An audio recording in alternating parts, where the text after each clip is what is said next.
Hello, folks. This is Bela. Our regular listeners and viewers will know that we've been doing an extended series of episodes that chronicle the trip that Mike Malakoff and I made in moving his boat from Brunswick, Georgia, to Burlington, Vermont. And this was took us almost 30 days to do that. And we made almost one episode every day. Actually made a total of 23 recordings that I have been slowly processing and editing and putting up and posting to our channel. And I've been doing about one a week. Well, 23 episodes doing one a week, that's like 23 weeks. It's like half a year. And in the meantime, there's been a couple of other interviews that we've done with some guests. And so what we decided to do was keep doing the Brunswick, Georgia to Burlington, Vermont trip, releasing those episodes one a week. But when I get a new episode with a new guest that I'm recording in the meantime, I'm going to interlace those or introduce them also on an alternate day, but sort of in between the Mike Malakoff episodes. So some weeks you're going to end up seeing two episodes come out. And hopefully once we get through all of the Brunswick, Georgia to Burlington, Vermont episodes, we will get then back to our regular format of episodes where Mike Wasserman and I interview people, we make some commentary, and that's sort of our regular format. But I was fortunate enough to go on this trip with Mike Malakoff, and I thought it'd be important to chronicle those into some pretty good episodes. So hope this is one of those interlaced episodes with a quote-unquote regular guest. Hope you enjoy the episode. Thank you. Hello, and welcome to the Sailing and Cruising the East Coast of the United States podcast. I'm Bela Musits. And I'm Mike Wasserman. Hey, Mike. Today's guest is Erden Eruc. He is one incredible person. He holds 18 Guinness World Records. And when I say Guinness, I'm not talking about the beer. I'm talking about the Guinness Book of World Records. He has 18 of them. He's actually in the Guinness Hall of Fame. So this guy is really interesting. I got referred to him by one of our listeners. So one of our listeners knows him and wrote me an email and said, "Hey, Bela, I think you should interview this person. You should interview Erdin." So we got connected and we did. So some of his accomplishments: he's the first person to complete a solo circumnavigation of the world by human power. So that means when he was on land, he was pedaling a bicycle. And when he was on the oceans, he was rowing a boat. So think about that. He went around the world. Remarkable. And his next big challenge is he is preparing for the Golden Globe race in 2026, which is a solo, nonstop, unassisted sailboat race around the world using 1968 technology. Bela, this is amazing. I mean, when you told me about this kind of blew my hair back. I'm like, what are you talking about? Right? Not our typical guest. And again, this is a little small expansion beyond the northeast coast of the United States, which is kind of our focus area. But I love some of these diversions that we've been taking lately. And I think, right, this is the first world record holder, at least that I know of, that we've had as guests in, what are we, way over 165 episodes, isn't it? Yes. Yep. Erdin is the first sort of super world famous record holder that we've had on the podcast. So that's really cool. I really enjoyed my conversation with him, and it was a lot of fun. So what do you think? Time to jump right into our conversation? Let's get right into your conversation with Erdin. Erdin, welcome to the podcast. Thank you, Bela. It's great to be here. Yeah. So a mutual friend reached out to me and said, "Hey, you need to talk to this guy named Erdin. He's really a special person." And so, the first thing I did was probably what everyone does is I got online and I typed your name into the Google search engine, and holy cow, was he right? You have quite the list of accomplishments. Thank you. So talk to me a little bit about sort of Erdin as a young man, maybe 14, 15, 16, and what sort of motivates you and has driven you to what you're doing today. Wow. One one memory that I can go back to is middle school when I was just studying boarding school, and our teachers brought a black and white television to the classroom, and they said, "Watch this." And we watched the astronauts walk on the moon, Apollo 17. And that's when I said to myself, I can't be an astronaut. I was in Turkey. I was born in Cyprus, raised in Turkey, going to school in Turkey. And I went to bed. My parents were not around. Teachers didn't do a follow-up sessions after that. No questions asked. Yeah. No essays to be written. And I woke up. I said, they're all Americans. I'm Turkish. I can't be. So, looking back, that was a fork in the road. Mm-hmm. So, I learned early on, of course, looking back, hindsight is 2020, that what we think is possible often manifests itself in our lives, and then we start pursuing that, and then we make progress in that direction. And so, age 14, 15, I yeah, ninth grade, 10th grade, 11th grade, I was in Belgium. My father was assigned to NATO headquarters. I went to Brussels American High School, and that's where I started getting serious about an athletic lifestyle. And sports became a big part of who I was, and I had good guidance and good mentors who showed me the way.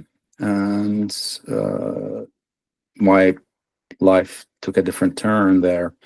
And that habit of including sports in my life stayed on with me for life. I am still physical, and I can still dream big, and I can still ask my body to do things. The mind over matter sometimes works in mysterious ways that way. Yeah. And you're getting ready to embark on a pretty big adventure. Yes. So can you share with our listeners what that is? I am getting ready for the 2026 Golden Globe race. Golden Globe race was first done in 1968, the golden age of sailing. Back in 1896, Joshua Slocum started from Boston, stopped at Gibraltar, and went westbound around the world. He did it with stops. And then in 1967, Francis Chichester left from England with the intention to follow the Clipper route eastbound around Antarctica to do a nonstop sail back to England. He had to stop at Sydney, Australia to repair his wind vane. So when he finished in 1967, he became the first person to have completed a solo circumnavigation by sailing with one stop. So of course the race was on. Who was going to do this nonstop? And people were preparing in secret because you don't want to alert anyone to jump ahead of you in the queue. Sunday Times newspaper got the news about these 9 skippers who were secretly preparing for this. Some of them had novel designs, some of them had catamaran designs, some had classics, and out of those 9 that started, only Robin Knox Johnston finished the race. The Frenchman Moitessier decided I'm not going to get back into crowds. I like sailing, so he kept sailing eastbound Yes. further, went all the way to Tahiti.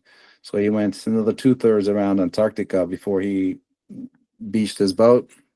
Uh, he Crowhurst, Donald Crowhurst, he was famous on that. His story was unique, I'd say. In that race, he was making up positions and reporting them by radio, HF radio. He didn't trust his vessel. The deck was splitting from the hull and he was taking on water. He just didn't trust that he could survive the Southern Ocean. So he kept making up positions, and for a good long while, everybody thought he was leading. His position had reached all the way to Australia, New Zealand, but he was offshore from Brazil in South Atlantic somewhere. And eventually they found his vessel and the mess inside. His boat wasn't ready. He pushed everything. The electronics were not connected. I mean, it was a mess inside the boat. He was still a workshop. And he wasn't on board. Yeah. So the story is maybe he committed suicide, if not, fell overboard. So this race, completed only by Robin Knox Johnston, was restarted in 2018 on the 50th anniversary of the 68 race. And by now, Chichester and Robin Knox Johnston have been benighted. They are, we know them as Sir Chichester and Sir Robin. Sir Robin is the patron of the new race now. The race no longer starts from England. It starts from Les Sables d'Olonne in France, which is the starting point for the classic race, offshore races. It's the mecca of offshore sailing. Vendée Globe, Vendée Arctique, Mini Transat, all of them start there. And when you visit that town, they breed that, and the portraits of Vendée skippers are painted on the walls. It's a unique spot, and they are very supportive of everybody who participates in these offshore events. Tourists come. A huge part of the income for that town are from the tourists that come to participate in the race villages ahead of departure and after arrival. They come and meet the skippers, see the boats, and just breathe that air, which is what I wanted to do myself in June of 23 when the 22 race ended. So that was the third race that was organized, 1968, 2018, and 2022.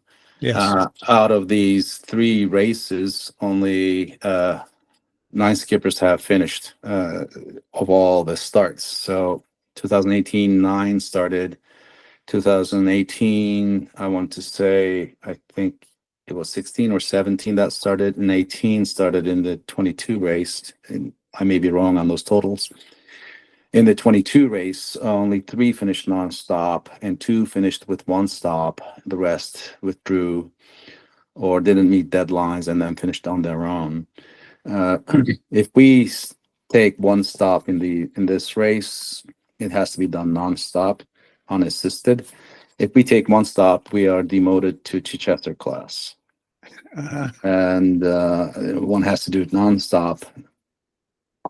Of course, that's a huge challenge. Just finishing this is going to be a remarkable achievement, as I suggested with the statistics there. So if you finish it, these are small vessels. We are supposed to use a hull design of the era. The vessels have to be built before 1988. Standard vessels, we cannot change the sail plan, the rigging, unless pre-approved in the refit. And we cannot use modern electronics, GPS, chart plotter, or a desalinator are not allowed. For example, we have to collect rainwater as we go. We'll start with the water on board and then have jerry cans of water. And make it happen. We can't use exotic materials like Kevlar, Dyneema, carbon fiber.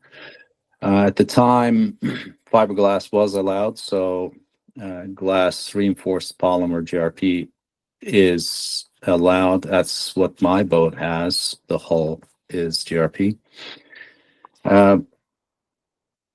In the 22 race, Simon British, he lives in Brittany now, in France. British sailor Simon Kerwin was leading the field for a good 150 days. He had a knockdown. Rogue wave came and knocked him over on the approach to Cape Horn and took out his hydrovane. A cast metal part broke, which was fundamental to hold the vane up. And he couldn't repair it. He couldn't continue. The boat just wouldn't point downwind. And he diverted to Puerto Montt in Chile.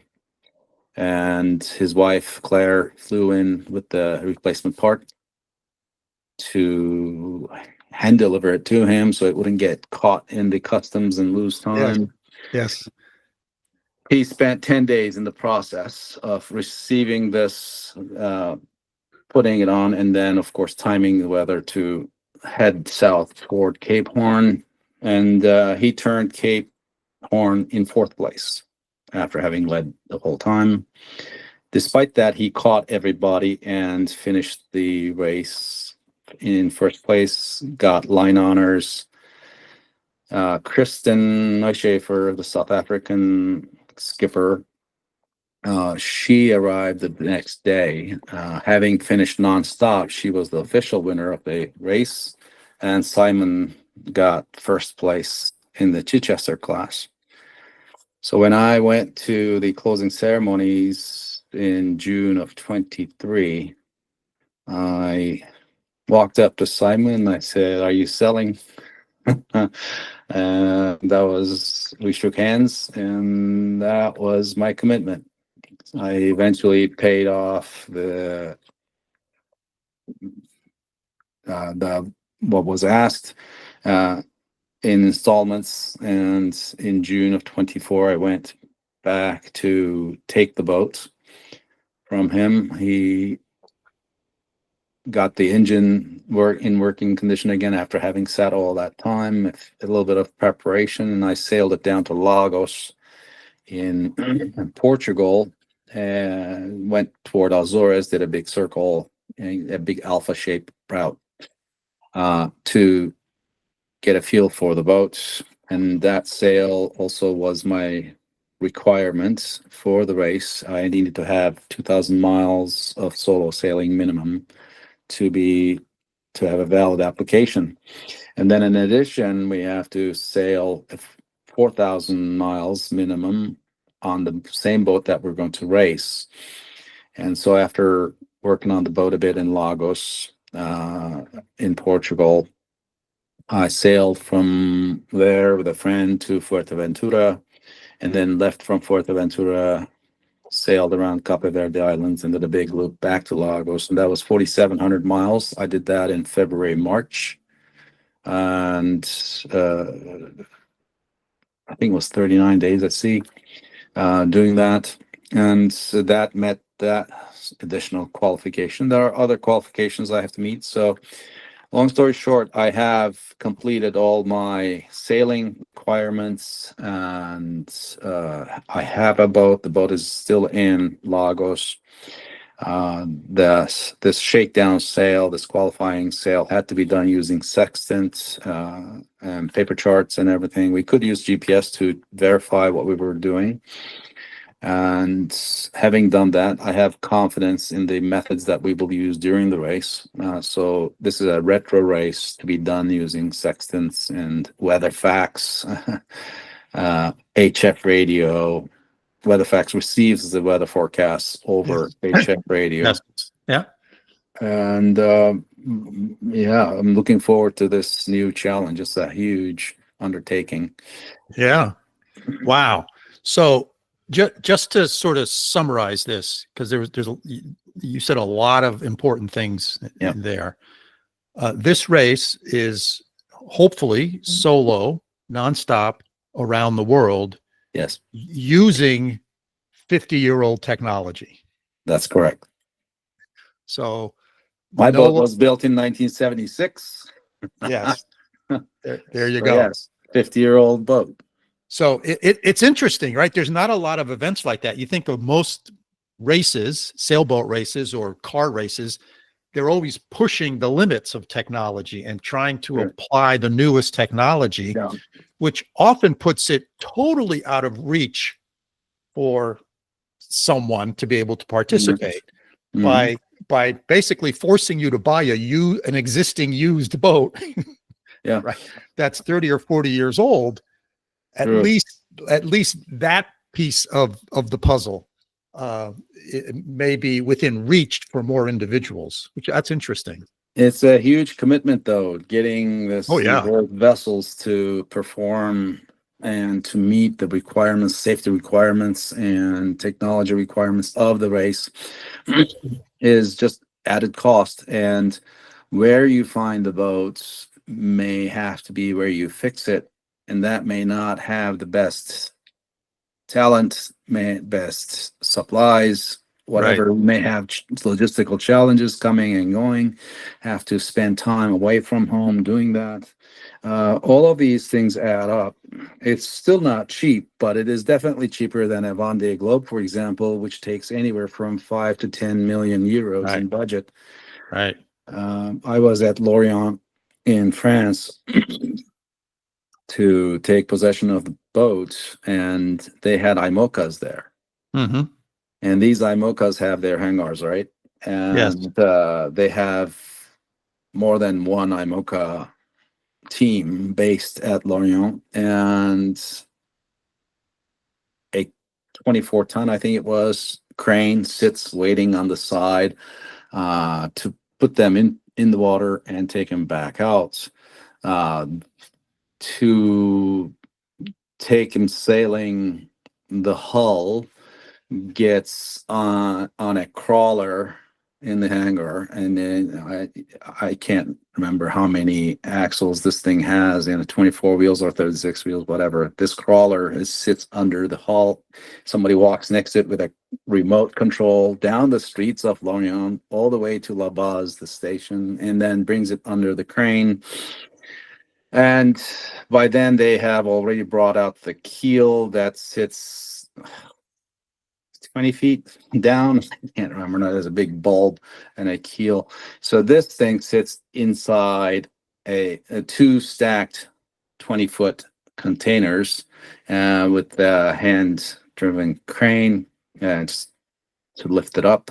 So they bring the IMOCA on top, set it down, lift this fin keel up and attach it, and then they lift it again and put it in the water, and then the mast has to be lifted up and then fitted. Then they move it. Foils and all are already on the hull, and they do this for each one, and then of course they have to reverse the process to take them out of the water into the shop to do their tinkering until the next time for practice or race. So this involves many people, this involves resources, this involves technology. Everybody has their own foil designer, and it's not unusual to see a foil on a dolly pushed around by 4 people in the streets of Lorient, going from one shop to the other. It was an interesting place to be, and I bet. one has to go see that. Long story short, these things take a lot of money. And this one we could afford. With Nancy, I said, you know what? If it doesn't work out, I guess somebody will want to buy this boat, just like I asked Simon, how about it? Should we give it a shot? And said yes, and here we are. Yeah. So what is the boat? Can you tell us? It is a Biscay 36. Okay. Her name is Clara, and that's available to a boat sponsor to rename. So we'll see. Right now, Clara sits in Lagos, Portugal, waiting for me. I'll be returning to Lagos October 15. I'm flying from here. I am going to be in Europe until this November 26th or so. So I am going to be at Lagos working on the boat again. The shakedown sail that I had, the qualifying sail that I had, 4,700 miles, exposed some of the weaknesses on the boat. There are 6 chain plates on this boat, 2 for shrouds, and then 2 pairs of diagonals that come from mid-mast, fore and aft.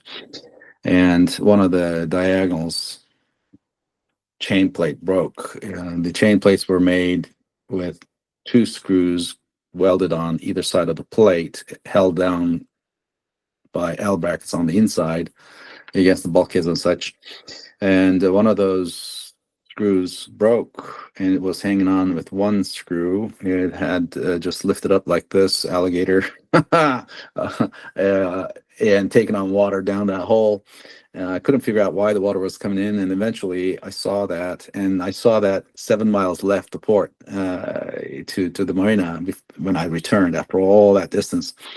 There was some squall happening right over the marina. I didn't want to go in with those conditions, so I was just hanging out waiting. When I saw that, I said, "Oh, these chain plates have to be redesigned, replaced." So that was one of the things that required attention. We removed the mast. The mast is off right now. I need to return to Lagos and put the fire under the feet of the technicians at the boatyard to get these chain plates replaced, step the mast again. And then once the mast goes up, then the HF radio antenna, all of that have to be configured. So things are a bit, it's a project management nightmare when I am trying to get tasks done and trying to motivate others to do the work for me, and I am far away. It's difficult. It is costly, and it is frustrating. So yeah, trying to get a lot done in the remaining time. So what are the upcoming deadlines between now and the race start? Oh, deadlines. Well, the race starts 6th of September, and we are supposed to report August 10th to the prologue race village. Prologue race is going to happen before the actual race. It's a 4 or 5 day race that's going to bring the boats back to Les Sables d'Olonne. It was announced as Gijón in North Shores of Spain. Until now, there's some doubt whether that's going to happen. It may start at Les Sables d'Olonne, go out to a waypoint, come back. So the goal of this is shakedown sail, verifying that all vessels have their radios working, VHF working, the HF radio plus VHF, they have to be tested, and also tracking devices, all of those. It's a shakedown sail for the race committee to have the confidence that everybody's ready and up on all the preparations. And then after that, once we return, there will be compliance checks and everything. The race village will be waiting for us at the prologue departure and at Les Sables d'Olonne when we arrive. And then once the compliance checks are done, then there will be a yellow tape around the boat. Coming and going will be verified, checked, and there won't be random access to the boat after that, because we have to make sure that no GPS features go on board. We use yellow brick tracking devices that have their firmware updated so that the GPS lat-long information is not displayed. So there are restrictions on what can go on the boat. And that's one of the deadlines. For example, 4 months prior to the race, we can start worrying about taking our life raft for service. So that's going to wait until I get to Lorient. For example, the Plus Timo shop and office are there, and I can just walk it over to them, I think. I have to have valid certification in safety at sea courses and medical first aid and proficiency in medical aid, STCW certifications. All of these have to be done. I couldn't get it done. I just can't find a provider here. Everything that I find is just so comprehensive beyond. They're designed for mariners, and they're part of a $3,500 course that takes so much longer than the 10 days that it would take me to complete these two courses. Instead of I don't want to take a semester of training to get that particular certification. So I'm going to get that done in UK. So when I fly to Lagos, I'll work on the boat. October 17, I'm there. November 3rd, the course starts in Southampton in UK. I will fly there, take that course. It's a 3.5 day course. Take it, fly back, spend some more time. And then from Lagos, I'll travel to Les Sables d'Olonne, where the race office is. All skippers are to attend skippers meeting. I'll do that in person, and then after that, I am flying back. So these are the outstanding commitments that I have. I'm thinking February I should fly to Lagos again, finalize all preparations and load victuals. And once I have a weather window, probably in April sometime, leave Lagos, head up to Southampton, and my hydrovane will go to their factory at Nottingham for service. The yellow brick trackers that I have will go to their factory in the UK for recertification, make sure that the batteries are working and such. So I have a way of communicating with the race committee. What else? A few other things like that, other than the STCW certifications that I'm going to get at Southampton proper. Yeah. So these are in my mind. Just sure. I bet you there's a lot of stuff swirling around. Yeah. So how do you, on a trip like this, since you can't use modern technology, how do you do weather routing? How does that work? We weather routing, we try to figure that out using weather facts. So the weather charts come down in the form of a fax on a piece of paper. Yes. The issue is the stations that broadcast these weather facts information, they are going out of, they're not working anymore. Not all of them are working. So we can't get proper information. One option that we have is to have someone approved by the race committee to read the weather forecast to us as published publicly. So if it is available, if it is available where someone can read it, they will read it over HF radio to us. So that's an option. And there are a couple of folks that do that for a fee. So I should engage them. We won't be able to get routing information specifically. They will just read weather information to us. Where's the low? Which direction is it moving? How fast is it moving? That kind of thing. And then with that, we can then assess and try to understand where the fronts are, how it's going to impact our course, and what we should do. When the weather gets too threatening and there's a storm coming, the race committee will alert some boats that may be in the path to change position. They did that on the Pacific, later on the South Atlantic, as people were past the halfway point on the way back, and they asked them to change latitude to avoid the worst of the storm. So they don't compromise on safety. They don't want to take away the challenge and the magic, obviously. But for the most part, we are blind.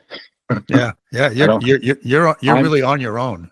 I am used to modern, weather information brought to me by the likes of Predict Wind and others. Sure. I can Yeah, see yeah. things and I can understand what's going on around me, even if I could do nothing about it and take it on the chin. I like to know what's happening, and to not know is going to be a huge discomfort. Yeah. And the race is unique in that way. It takes us back to the times, the conditions that the skippers faced in 1968. The boats, it starts with the boat, the age, the retro nature of it, the hull design. It has to be full keel with the rudder at the back end of the keel. Those kinds of requirements are part of the deal. So it is, the boats have only so much speed. They're full displacement boats. They can't go above a certain speed. So we're committed to be at sea at least 8 months, for example. And with that, it strips away the retro nature of it, strips away the modern conveniences, and leaves the mariner. So we have to demonstrate the ability to sail as they did, as Sir Robin did.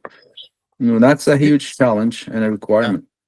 It's interesting as you're saying that. I'm thinking that the advances in sailing from 1868 to 1968 were not that much, right? Correct. It was still sextant. It was still wooden boats. Okay, maybe fiberglass, but it was pretty much you're on your own. No weather routing, none of that stuff. But from 1968 to today, yes, it makes it that a person like me can sail across the Atlantic, and I'll have a weather router guiding me what to do. People can track me the whole way. I'll know exactly my position, all that kind of stuff. It's really changed. But it's interesting how, okay, we're going back. And I think there's a lot of value in that. There's sort of a lot of making us aware of how dependent in many parts of our lives we really are on technology. And there will be a time when, for whatever reason, that technology doesn't work. I mean, I can just imagine, on one of the coastal cruises that I do at night, if my GPS went out, yes, what would I do? I don't even have paper charts on the boat. Right? Right. My chart plotter, I don't have paper charts. I have a backup, my phone can act as a chart plotter, but I'm totally dependent on that. I don't have a sextant. It's really sort of humbling in many ways to think about how dependent we are on those things and how much at risk it puts us because our skills have sort of vanished. Yes, we've atrophied all those skills needed to do to execute proper navigation. Have become overly dependent on electronics. Yeah, and it doesn't take much. All that has to happen is your electronics going south. Something happens and you short out, and then all of a sudden nothing works on board. Right. Then what? You can still sail, but it becomes a challenge. And in that sense, I think having to learn and master celestial navigation and review my coastal navigation, all the skills that entailed,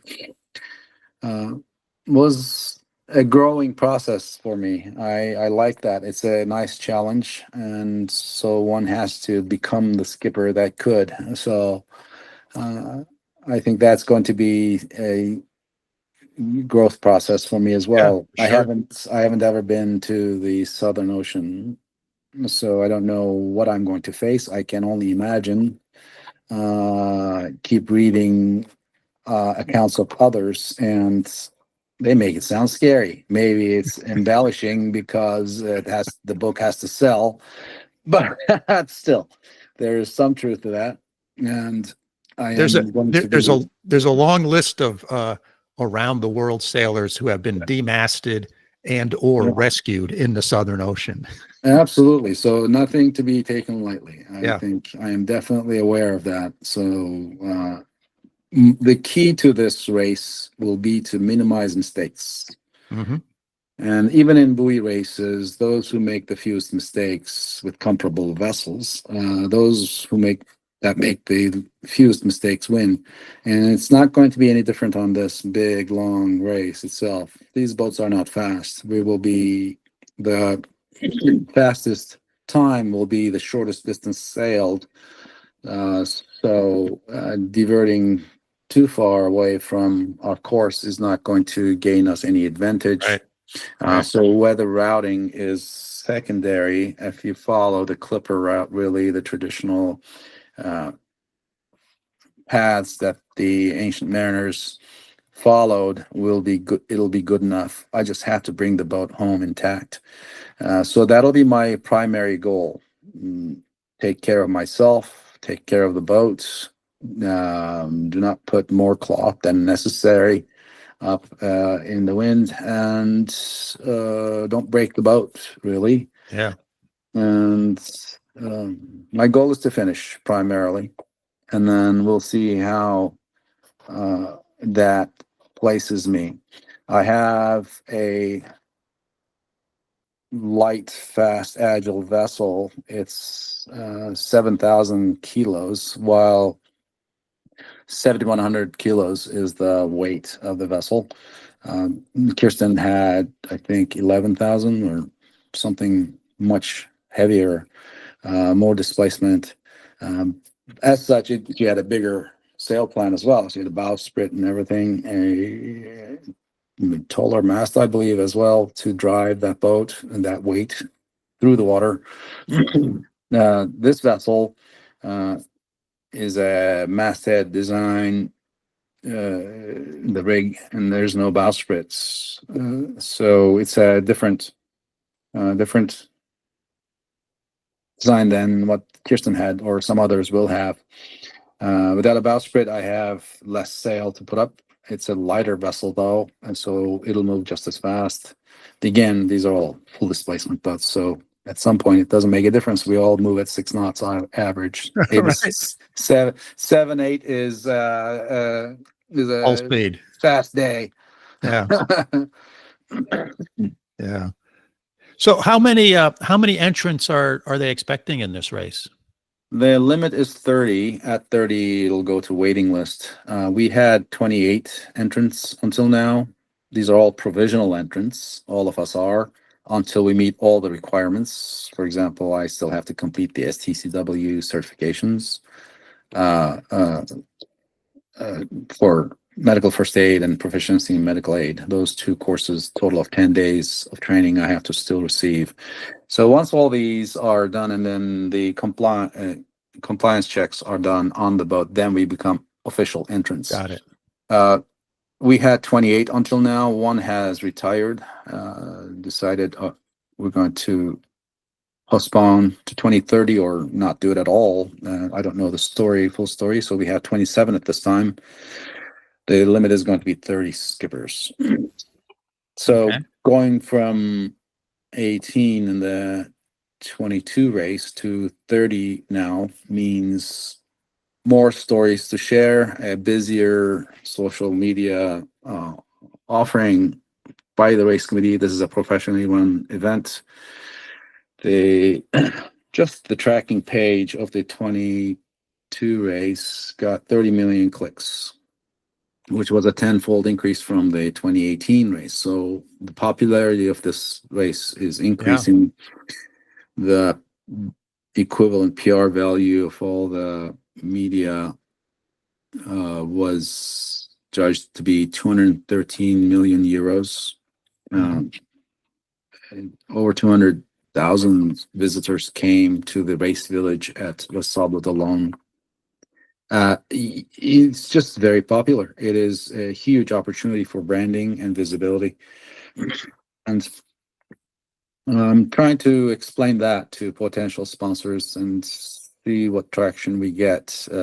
Time doesn't stop. The countdown is on. With my wife Nancy and we have just established a home equity line of credit just in case we have to dip into that. We're managing right now, but it is really forcing us to be cautious with finances. I have a GoFundMe started to help with this race. So one way or another, I am going to make it to the start line. And in the end, I may be the first American to win this race because I have a competitive vessel. Yeah. And we'll see. Let's see what happens. So I want to switch gears a little bit. This Sure. is not your first big adventure.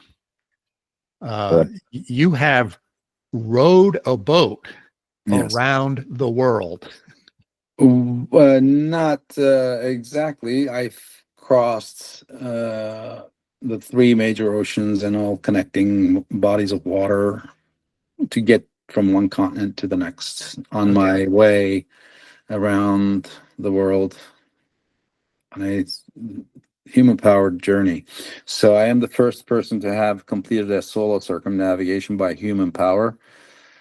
To achieve that, I had to row across all oceans, westbound, and I got to the other side and sea kayaked as necessary to get to paved roads, and then I bicycled most of the way across continents. I had to walk north to south across Papua New Guinea and used a dugout canoe to cross two deep river mouths in Papua New Guinea to keep the journey moving.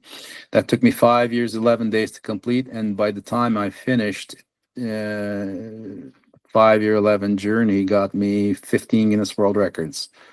So I didn't know if I could finish it when I started it, and neither did those that I approached for sponsorship. So they were looking at me as this crazy guy with a crazy idea. But I had to grow to become the person who could row three oceans and set 15 Guinness World Records and historic firsts. Basically, I'm the first person to have rowed three oceans, first solo circumnavigation by human power. And then by now I have 18 Guinness World Records. My last crossing was from Crescent City to the Philippines by way of Hawaii and Guam. My goal was to reach mainland Asia,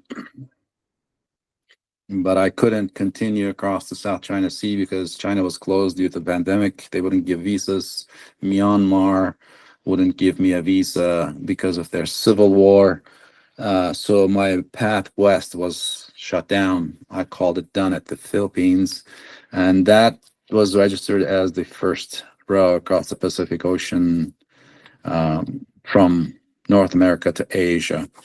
And right now, the record stands that at 184 days rowed solo on the oceans. That's a world record, and 1167 days with including my rows with others as well, and 26,700 miles rowed. Yeah. So that's solo. Those are cumulative numbers of all the rowing that I have done. So these are the standing Guinness World Records right now. Somebody has to have that much commitment to break them. Well, that's remarkable. Hey, so while you're saying that, I just thought of this question. You rowed a lot solo across oceans. Yes. You've done a lot of solo sailing. Yeah. Talk to me about a typical day. Rowing across an ocean versus sailing solo. What are the differences between those 2 days? The one thing that we need to make clear is my rowboat had everything that a yacht would have, all electronics, navigation, and water maker and everything. It was a modern vessel, just didn't have sails or an engine. And the vessel that I have now does not have the modern electronics, but it has the power of the sails. So it's an interesting downgrade, if you will, in my situational awareness, which is a bother at this time, but I've gotten used to it. The day on an ocean rowboat started at daybreak, just even before the sunrise, as the sky went from black to dark blue, I would be waking up and getting the day started. After the morning, washing my face and everything else in the morning, I would start rowing, and it would be time to have some breakfast soon enough. I would prepare my breakfast, and as the sun is rising, typically I was going west on my ocean rows, never went east. I would watch the sunrise behind the vessel as I had my breakfast. The day would go on until sunset. I always tied my oars at sunset, wanting to watch the green flash as the sun set. Only saw it a few times. I can count it by the fingers on my hands. One has to have no clouds in between and no wave in between. It's just a momentary flash of green as the light bends when the sun is going down the horizon. And after that, I would have my dinner and journal, and I'm already tired. I'm in the cabin laying down doing journaling, and it'd be time to sleep. So by 9 or so, I would be sleeping and starting the day over the following morning. Since I would design my routes to take advantage of the currents and the trade winds and the swells and all, the boat would be carried by the ocean, and my job would be to correct course. So the fight was to stay on the course that I designed prior to launching. In the last crossing, I had significant routing help, and we even collaborated with a scientist at the University of Hawaii to bring my boat within a what was it, 10 kilometer by 10 kilometer rectangle to the center of it, so that an overhead satellite, when it took a picture of the surface, I would be in that frame. It was already scheduled where that would be, and we navigated that, taking into account currents and winds and everything. And I was within, 500 meters of the center of this thing. And I was able to navigate there. And so the idea was, could they identify my vessel with that satellite image and known dimension, color, and everything, and shape? Could they spot it? So they were trying to understand the resolution of the camera and how it was functioning. And this boat I was able to take across the oceans and spend 1,084 days. That's like 3.5 years of my life on that vessel. That's 5% of my life spent on that vessel. It's amazing, by myself. So my biggest advantage on this upcoming race will be that I am comfortable with solitude, and what the oceans can throw at me, I'll be able to handle.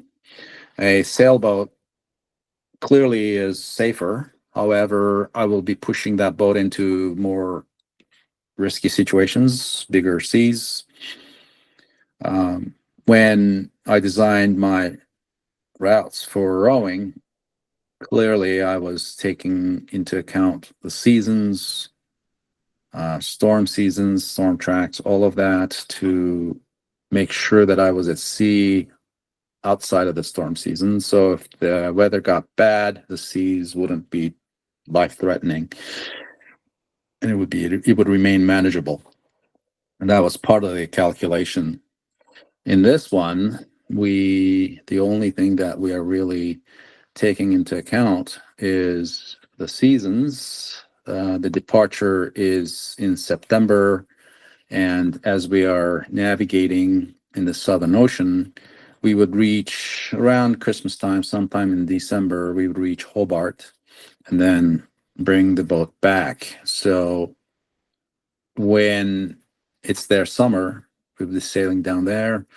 The issue is, as we are turning Cape Horn and starting to come north, if we are delayed, then we get into late fall weather, and the seasons start to turn, and that's when their cyclones start happening in the southern Atlantic, and it can be really dangerous. We lost a vessel, it got dismasted uh, in the southern Indian Ocean.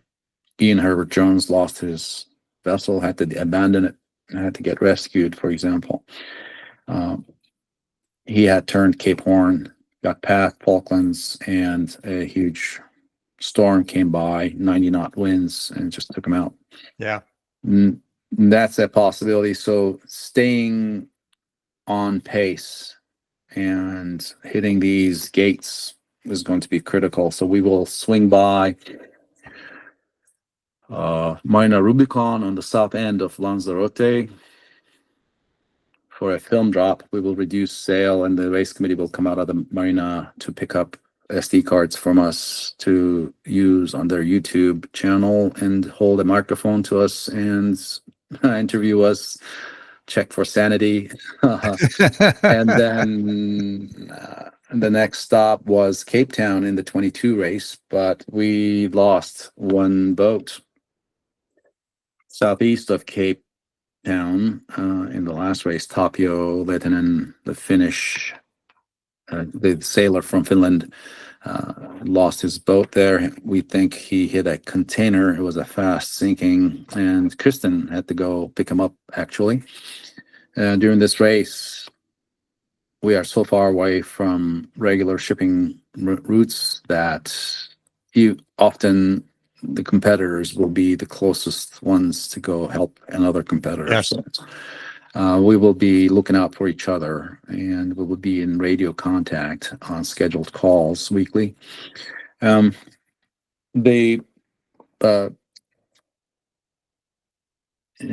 what was I saying? I lost train of my thought. Yeah, the big C's, basically, our goal will be to stay on pace and come into Hobart. Hobart is going to be the cutoff. There's a cutoff there. I can't remember now. I think January 15 or 30.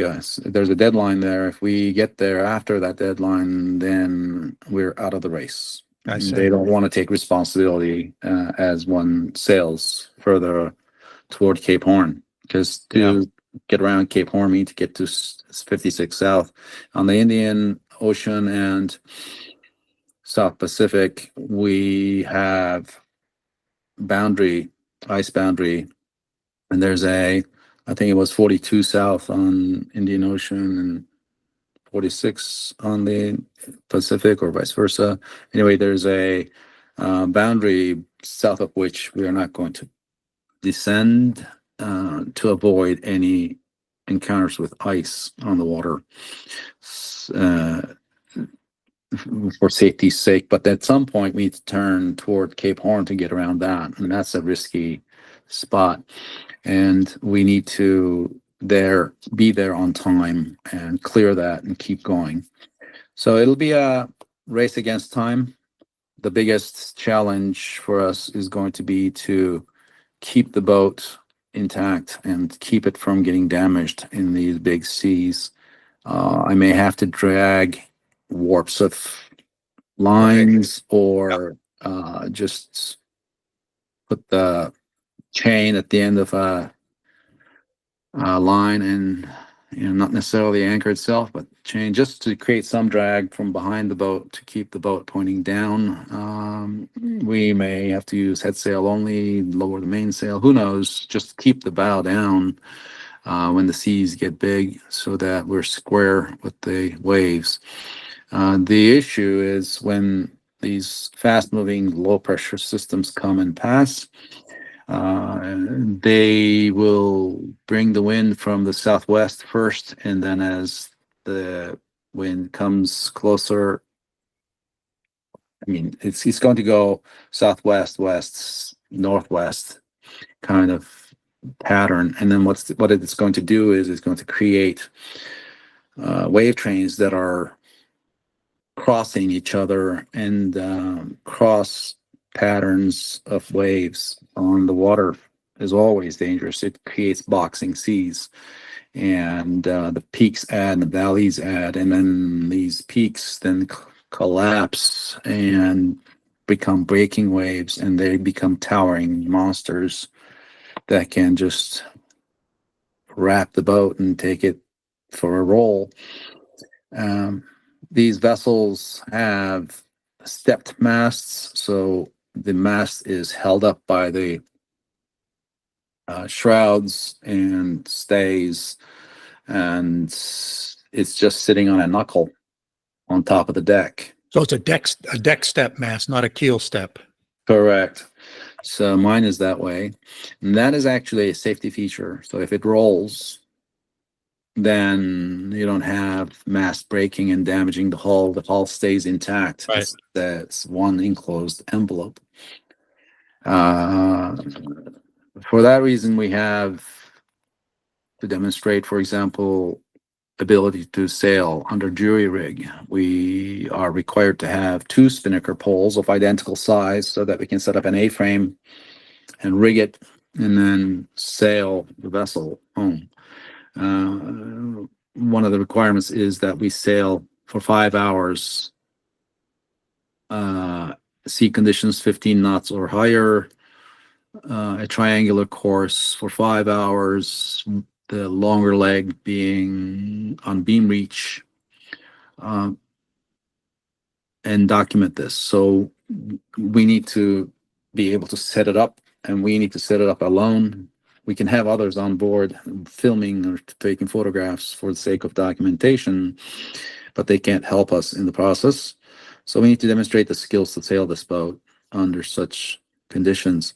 That's one of the things that I still have to do, for example. That's why I'm still a provisional entrant, not a full entrant. It's just one more thing to do. Yeah. So I hope, yeah, go ahead. I was going to say one last question, then we'll wrap this up. So I go on an occasional, 2 or 3 day sail, coastal sail, and my big worries are always 2 things. One is sleep. How do you sleep? And making sure someone is always on watch so that you don't hit anything or you don't get hit by anything. Yeah. So when you're by yourself, how do you deal with those things? One of the things that I installed on the boat was a fire alarm. The one that you would have in the school hallways. Yes. That would be shrieking during fire drills, and it would flash a light and all that. Yes. Yeah. I have one of those installed in the boat, and it has a countdown timer. It can go up to 999 minutes. So this thing is right now set to 25 minutes on my boat. And every 25 minutes, it would wake me up, blaring. There's no way to sleep through that. I needed something that loud. So that's one of the things that I have on board that'll keep me, especially when it's busy waters. Yes. Then I need to stay awake. One thing lacking on board is a chart plotter, and chart plotters come with their AIS alarms and all. We don't have a chart plotter, so my AIS alarm, the AIS alarm specifically designed for this race, is one that detects sources of AIS, and then it sorts it by strength, and then you can set it to more sensitive, less sensitive, and that way you can have this thing sound an alarm inside, but it's a very weak sound, and I don't know if my unit that does this is faulty, whether it can be louder. So I need to investigate that once I get to France. The manufacturer is in France, and we'll see if they can give me a new one. Long story short, there are ways. We have an EchoMax radar reflector that also sounds an alarm inside. The issue with that is it picks up a radio radar signals from over the horizon, and it's going to keep you up all night.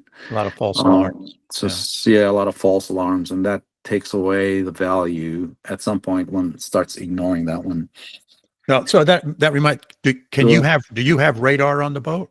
I do not have radar, but I have a radar reflector. Okay. There's a passive one on the mast, and then there's an active one mounted on the back of the boat. Can you have radar, or is radar not allowed?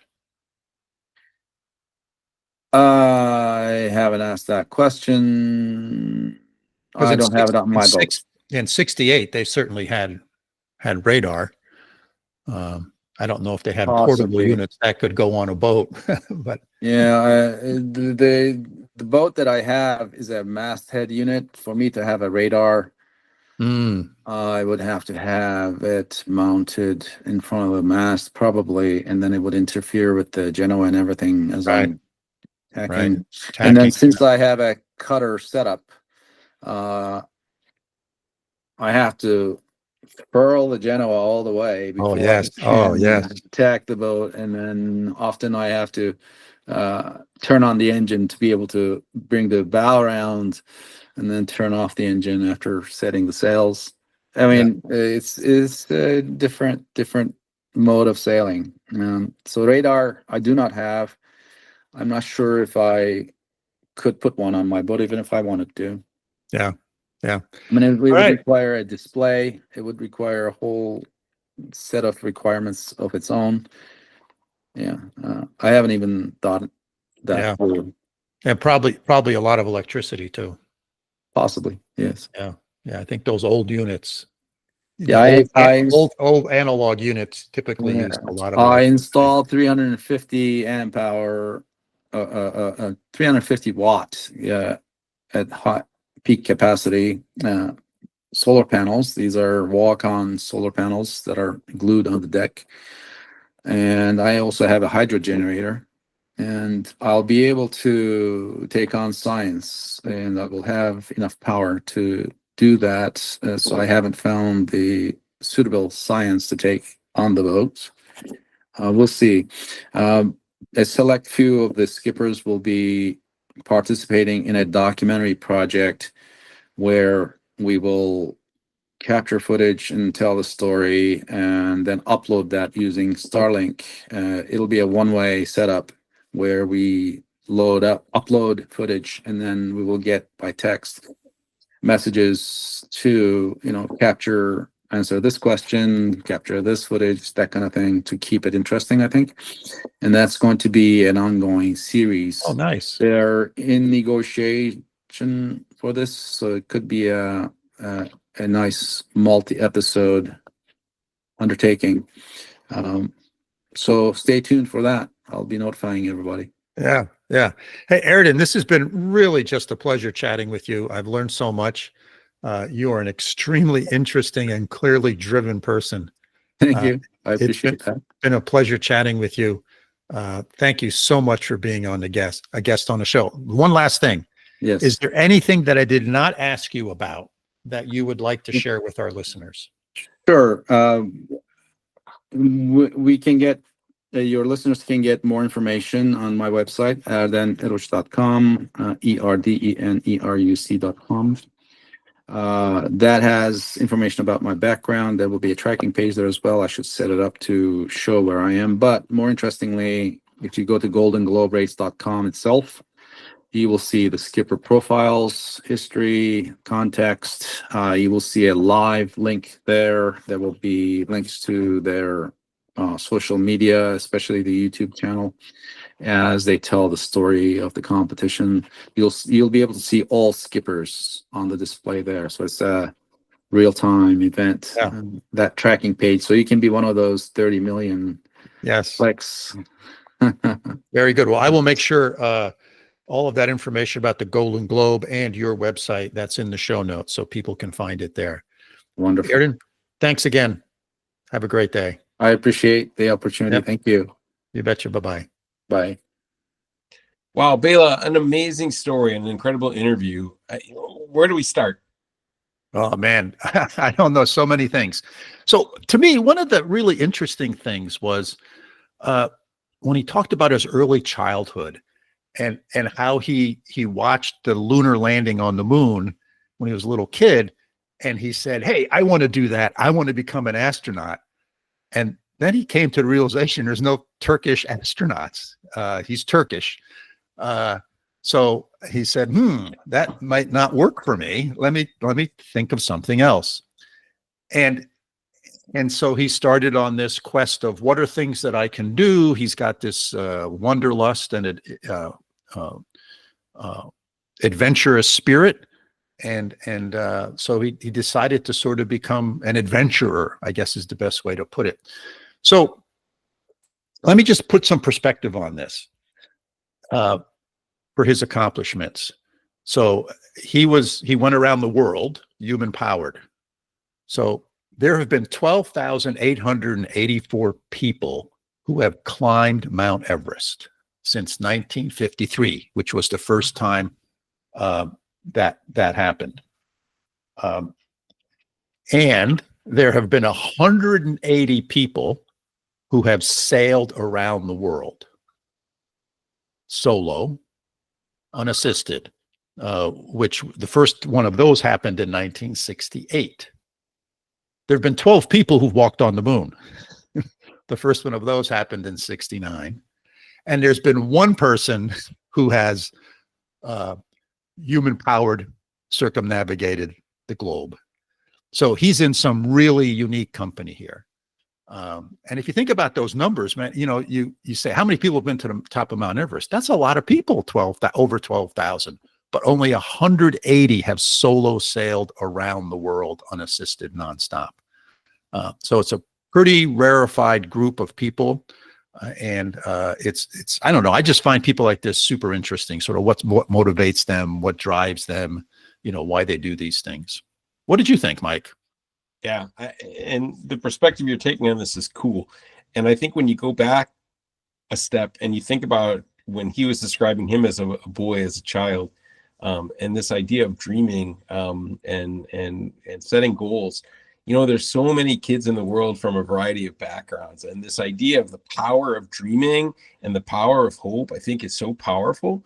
You don't have to read too much of the news to see that all over the world times are challenging, and I think times are especially tough for kids when the grown-ups are all frustrated and mad and scared, right? This plays off in the kids. So it might be worth everybody just taking a minute to think about the kids in their world and to make sure that they're in an environment where they can dream and they can think big, because it's an amazingly powerful concept to say, I want to be the first to do this, or I want to grow up and do X, Y, or Z.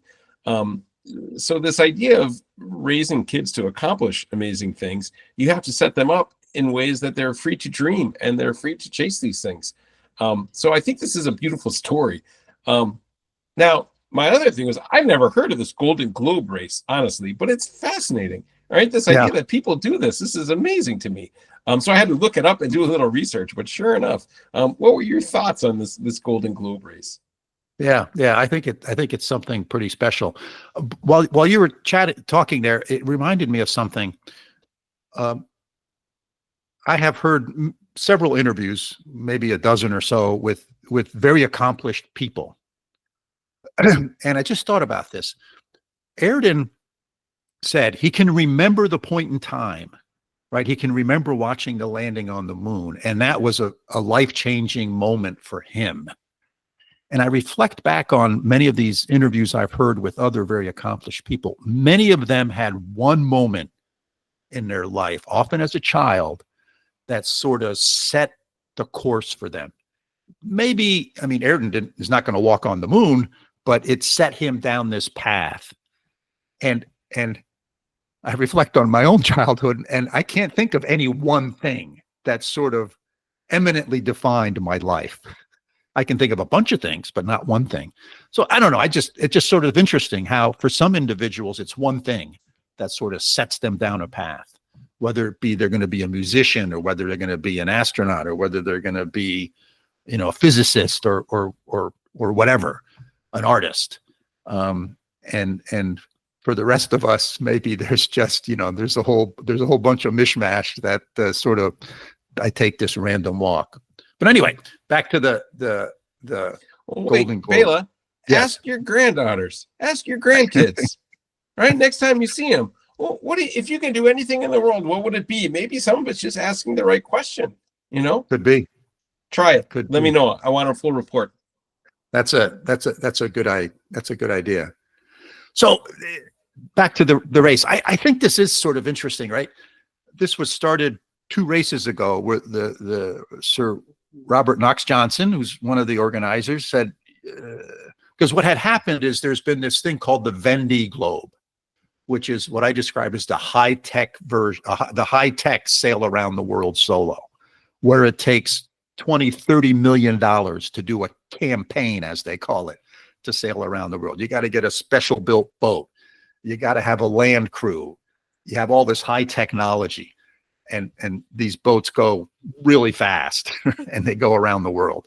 And that's an existing race that happens every 4 years, I believe. It's called the Vendée Globe. And that's very successful. It's a big event, but it costs a lot of money. And then, so they came up with this Golden Globe to sort of think about how can we do the same thing, but maybe bring the cost down a little bit to make it accessible to other individuals. And they came up with this idea of, okay, we're not going to allow all this fancy high technology. You can't make a custom built boat. It has to be an existing boat that was built, 30 years ago. And you can't use all this fancy technology, and you can't have a carbon fiber mast. You got to, and so I think it's really cool. It's accomplishing the same thing, right, in sort of a different way. So I think that part of it's really cool, and my hat's off to people who sort of undertake these things, because it's, to me, even just thinking about the logistics of how you do this and how do I mean, he said you can't have a water maker. So that means you got to collect rainwater because you can only bring, these boats are not huge, right? It's not a 100-foot boat. So you can only fit so much food on it and so much water. And how do you deal with just surviving for however long it's going to take? And it takes, I forget what he said, but it's 6 or 7 months to go around. So that's like going for a 7-month hike out in the woods. Yeah, you can pull the wagon. Store. Yeah, Right. without a grocery store. I mean, yeah, you don't have to carry it all on your back, but jeepers, just the logistics of planning something like that is sort of mind-boggling to me. So, Mike, you being the non-sailor here, what really struck you?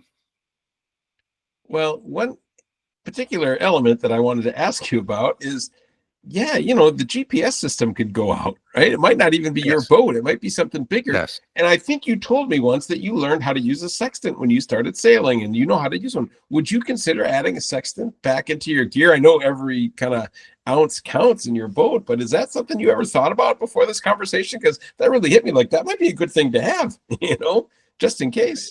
Yeah. I think if I did long offshore trips, yes, I would. However, I don't do long offshore trips. Right. You're always within sight of the coast, pretty much. I'm right? typical. Well, I might not see land, but I know it's only 20 miles right. You can in get that direction. So I can, I can get there. Right. Yeah. So and once I'm close to land, then I, if I can, I might be able to figure out how to navigate some stuff. But we've gotten so even in my car, I don't go anywhere without using my GPS. I just, even when I'm driving over to my son's house, which I know the way, I drive it all the time, I use the GPS, right? Because it tells me if there's an accident or if there's something I need to avoid. And in my boat, my GPS is on all the time. And I mean, I often have said this on the podcast. I just think back 20 years ago. I can't envision even some of the trips I've done, how people did those trips. Right. It's just like navigating up Narragansett Bay in the dark without a GPS is like mind-boggling to me. I mean, people do it and have done it. Right. It's not like you can't do it, but it's like mind-boggling to me. It's a lot more stressful. And there used to be a system called LORAN, LORAN, I believe, and it was basically a bunch of radio direction finder things, similar to what airplanes had. Airplanes have VORs, I think they're called, and they're radio direction finders, so you can navigate towards a certain point. And they had a LORAN system like that, which has now been all torn down and defunct, and that's how people could navigate. But man, it wasn't very precise. You sort of knew approximately where you are, just like a sextant sort of tells you approximately where you are. And I just even with my GPS, I don't like coming in close to land at night in the dark. I get confused too easy as to where I am. I mean, they say believe your instruments, and I believe them. But I look out around and I see lights all over the place, and I'm looking for that red flashing buoy, and I see 7 red flashing lights. I don't know which one it is. So yeah, and the whole idea of depth and movement and speed and all that stuff. And to do this whole around the world race without all this technology, unbelievably cool. I mean, I have no idea how. I mean, just the guts, no fear. Yeah, I mean, he's not going close to land. He's not pulling into harbors, every night, 3 or 4 days. So you're basically, sailing south, or you're sailing east, or you're sailing north. It's you can get by with a compass, but you got to sort of figure out where you are and stuff. So anyway, to me, a whole thing is mind boggling. Yeah. And I mean, the other thing that's cool about this is it's not a big multimillionaires game, right? And this is community funded, essentially. He doesn't sound like he's a wealthy man, right? And he's relying on crowdfunding and was looking for sponsors and things like this. Yep. And I just think that's cool because it's a little more old school than, just some rich guy with a big boat, kind of pissing money away. So I thought that was neat. I like not only the technology was old school, but kind of it sounds like the approach is old school too. I think that was part of the motivation of starting this up again, is because many competitive things have gotten very pricey. That out of the range of middle class people, right? Even out of the range of upper middle class, right? Yeah, there's just no way you can. And just to show off the power of the human will, right? I mean, he's an amazing example of a human who set kind of lofty goals and created a life around these goals. It's amazingly interesting and rich and exciting. And from what he said, amazingly fulfilling. All the people that he's met and all the places that he's seen is really amazing and motivating. And hopefully this conversation that we had today will motivate others to strive to accomplish something interesting and amazing in their life. Might be small, might be big, but do something unique that's fulfilling, that you might be maybe not the only one in the world, but maybe the only one in your town or the only one in your state or something like this, right? And use that as a way to feel a sense of accomplishment and to meet people and to do neat things. So I to me, this was a really interesting story. Whether or not it occurs on the water or off the water, this story happens to be on the water, right? But just the power of the human will to do great things was to me really amazing. I don't know. Any final thoughts from your side? Yeah, I think you said it really well there, Mike. The ability of the human to do things that they set their mind to is really a very powerful thing, and many people have demonstrated that over the years, and Erdin is certainly one of them who comes from not wealthy background and set his mind to it and focused on it and has accomplished really some pretty marvelous things in his life. And I think he's a great motivator and model for all of us. That doesn't mean we have to sail around the world. That doesn't mean we need to circumnavigate the globe. It could be doing something in my local town to help other people, or it could be whatever I'm interested in doing. They're all valuable. They're all good. They're all important. And it's a question of, as my father used to say to me once in a while, hey, Bela, get off your butt and do something. I don't care what you do, but just do something. And I love it. I love it. Absolutely. And preferably something that makes the world a slightly better place, even in a small way, right? Yes. Right. That's right. So what do you think? Time to wrap this one up, Mike? Yeah, agreed, Bela. Listeners, thanks for joining us for yet another episode. And we hope you found our conversation with Erdin interesting and thought-provoking. And please consider supporting Erdin's quest. The links will be in the show notes for ways you can follow or contribute if you have the means.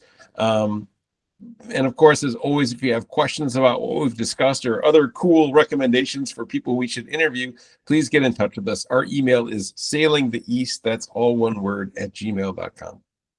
Hey, and if you like the podcast, please hit that like button on your favorite podcasting app. And by the way, we're now available on YouTube. So you can actually watch the video of my discussion with Erdin and Mike's and my conversation as well. And just search for Sailing the East on YouTube, and you will find us there. So that's it for today's episode. Hope to see you out there on the water soon. So until next time, signing off from upstate New York. See you all soon. And from over here in Münster, Germany, thanks for listening, and we hope to catch up with you for our next episode.